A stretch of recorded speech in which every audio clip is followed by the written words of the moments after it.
The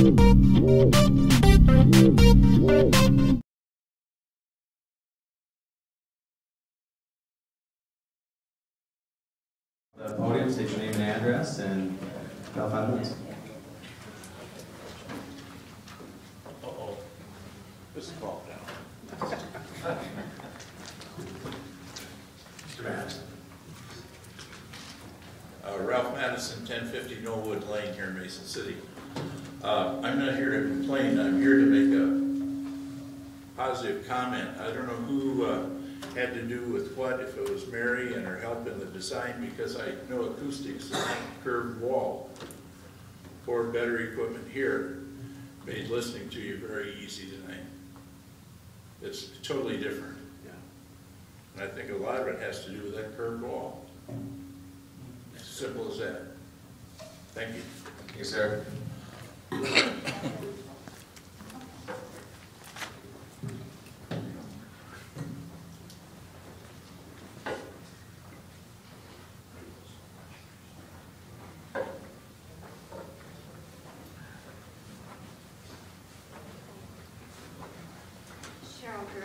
Again, I repeat to you, if the public has to give their address, if you want to run for public office, you have to be prepared to have your home address and your home telephone number available. I'm sure the local paper that you use won't do that, but there are other media sources such as the Des Moines Register and other people here tonight. I would also suggest that you take a look at that local paper, of which Mary has copies in the library. Today there was a very excellent letter to the editor about how the city fails to accept liability when it does harm. The issue was the broken down mailboxes and how the snowplow, which is something that everybody in our neighborhood has mentioned, about how the snowplow, now I don't care that Mr. Nelson thinks his, because that ingratiates him. We all know the snowplowers are going too fast, that they, you know, I could, if it rains, I can go past little kids and I could splash them with my car, or I can be courteous and I can cut my speed and I can wait till somebody crosses. This driver could care less what he hits. He's hit garbage cans, he's hit garbage bins, he'd just as soon run you down in the street. And this morning, and yesterday, I caught him pushing in at my corner where the storm sewer is still blocked. I followed him, and when he came to city workers' properties, he lifted that blade. He did a little at the next corner, and then he ran to the street department. This morning, after being awakened numerous times during the night by the snowplows, whatever they were doing, they weren't doing anything of much importance. But since my grandparents have been there and I've lived there, I can tell what truck is out on the street doing what. And this morning, I don't have to because there's cameras now everywhere, and we have pictures and video which will soon be on the World Wide Web, which will not make Mason City enviable in its eyes. This morning, I saw the snowplow driver. I heard him pushing, and I get up to adjust the camera, and he sees me through a window of the house. And he's backing up. He's already done a good push, you know, as he tries to open salad, because evidently the people want the alley open wider and wider. They used to call another mayor on East Strait at 3 and 4 in the morning.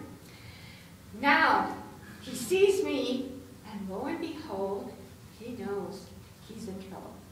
So now, he has to shift the blade to the opposite direction. That's something that we've been told can't be done, but we all know it can be done. It's done out by Mercy Hospital. It's done out there. And incidentally, last week, I saw them taking, granted they were using heavy equipment, but evidently somebody from Mercy Hospital or somebody had an accident. And so in 2 particular areas, and that's the only place in town, we took off all these big obstructions at the corner. But the minute they see my car coming, wham, they take off. And that was the end of it. Just the corner on Taylor and another one down on the snow emergency route. Maybe that's a commission. They did 2 last week. Nobody else has gotten any more. Now, we all know that there is an unequal level of service. And we all know that there is something far more important in this town than alternate side parking. The streets were cleared long ago, before they had heavy equipment. East State Street once was a dirt road. They will be cleared after the military hunter leaves. People from out of town, there was a girl from Clay, told me how unfair the alternate side parking is, and everybody sees the unequal enforcement. I talked to the second ward councilman about an issue. The next day, the doctor said to me that she'd gotten a ticket, and I said, well, yeah, if you park anywhere near my property, you will. If nobody else will get a ticket. Just look down there. That car's been there for 6 days, and it hasn't gotten tickets. She says, I think I'll take your word for that. I said, but otherwise, they won't bother medical people, doctors, because Mercy Hospital has a priority area. Mercy Hospital gets priority service on the snow plowing. There, they don't dare snow plowing. There is not a reason in the world when you're legally parking. Thank you, Ms. Kirk.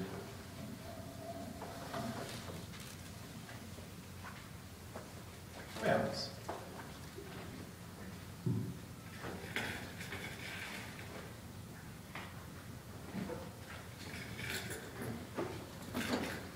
I got one.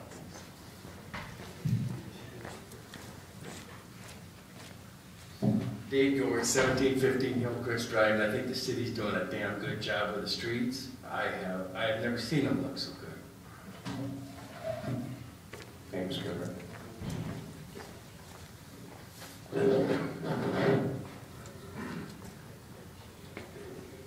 Anybody else before Mr. Weaver? All right.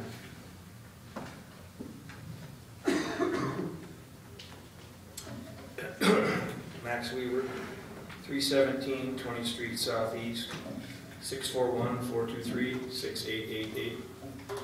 Anyway, I gave you last council meeting off because it truly was my birthday. I was in a good mood. I knew there was a big piece of cake waiting for me, which, when I got home, it was gone. 17 and 19-year-old. Wait, Travis. Anyway, number one, I was up here maybe 2 months ago. I talked about the snow had come down, and it was about the gates at the cemetery. Now I got 2 things to say. Nobody ever got back to me about that, Brent, when I told you to go look at the 10th Street Southwest gate and the barricades and room for just one little car. That's just an accident waiting to happen. That's a liability issue waiting to happen there at that cemetery. Then I find out why it's there. I waited to hear some response from staff, but I found out that it's there because they've got a speed bump 10 feet inside that gate. Pretty hefty speed bump. They're waiting for speed bump signs. I got to tell you, over the last 15 years, many people have come forward for speed bumps in their alleys or on their streets. We've got a lot of citizens who just put a speed bump in. We've always been told it's a liability issue and our insurance company won't let us do it. So how's the cemetery get a speed bump? We can't. Evidently they're going to have them all through the cemetery because they've got signs ordered for speed bumps. 2, I was at a funeral. We lost a very nice lady in our neighborhood, and we were at their funeral 10 a.m. Saturday morning. 31 cars made it. It was kind of brisk. Everybody else went on to the VFW down on South Monroe. But there we were on the west side of the cemetery, and during the funeral, the guy actually from the funeral home said there'll be a light dinner served at the VFW, and for people from, and there was probably 8, 9 cars from out of town to the VFW. So where's the VFW? So one lady blurted out, just down the street, go around here. If the gate's open, Max, is the gate open to Monroe so we can go out that way? Because we were about a half a block from it. Somebody went and looked, and no, it wasn't, you know, and so they had to go out Federal, and took probably 3 times as long getting on Federal and turn on 15th and go. I don't know why the gate's locked. I don't really understand. There's no vandalism going on, but that brings me back again. There was an opportunity we had when the cemetery board came to us and said they'd like us to extend hours. Travis, do you remember that? We had the emails from that little lady, and And so they said, yeah, 9 o'clock to 6 o'clock. It's been closed every day at 4 o'clock since then. And it's in the ordinance to be open from 9 all year round, from 9 p.m. to 6 a.m. It's been closed at 4 o'clock. Travis, am I right? 4 o'clock. So please. Thirdly, tell you what we got going. Economic development, you know, the sacred ground we're all on. I think some of you, most of you have been talked about what happened. Mr. Gilman's gone now for whatever reason, and there's plenty of reasons. Nobody wants to talk about it. Only a few know exactly what happened, you know, which is kind of irky. But anyway, this Friday, the executive board's going to vote on a recruiter, hiring a recruiter for probably $25,000, $40,000. It'll take probably 6 to 8 months to a year. This is a bad time to be doing that. I think we've had phone calls. I know Councilman Tornquist, Councilman Nelson, Travis Hickey, myself have all had conversations with Mayor Bang. Councilman Marshers, I don't know if you know about it or not. That's a majority of your council, and I think we all thumbs him up. We would like to send a message to the Friday's thing that maybe hire Roger Bank for the interim anyway. Because who are they going to fill in the interim? Let's get him in there on board. He knows everybody. We know what kind of job it's all about. Let's see what he can do. It's going to take 6 to 8 months. The last time they did this, they were out 2, 3, they offered it to 2 people, I think, turned them down, so it lasted longer. So I hope our council, the ones that support this, can get a letter written, Brent, and get our signatures and say, look, we can support. I mean, if Clear Lake wanted Gilman out, why can't Mesa City want Bang in? The other thing is I came to you January 7th with a complaint against the mayor's comments that the people were too old and we need new fresh faces and young minds. Totally out of line. When I said, referenced someone's religious thing, said what their religious was here, one word, City Attorney Tom Meyer jumped through hoops and I was egregious or whatever I did wrong. I had to sit down with 2 witnesses. I got a verbal warning. So what's going to happen here? Do I have to make a complaint? It's the same thing, age discrimination or somebody's religious background. It's been 11 days, 12 days, I haven't heard anything back. There's been plenty of public outcry. So I would hope you investigate in it, or do we have a double standard, Mayor? I know you'd like to cut me off, but do we have a double standard? I'd like to hear from you, or at least your apology. And I'll file the complaint if I have to, because I don't see why I should have that mark on my record if you're not going to have that mark on yours. Thank you. We're adjourned.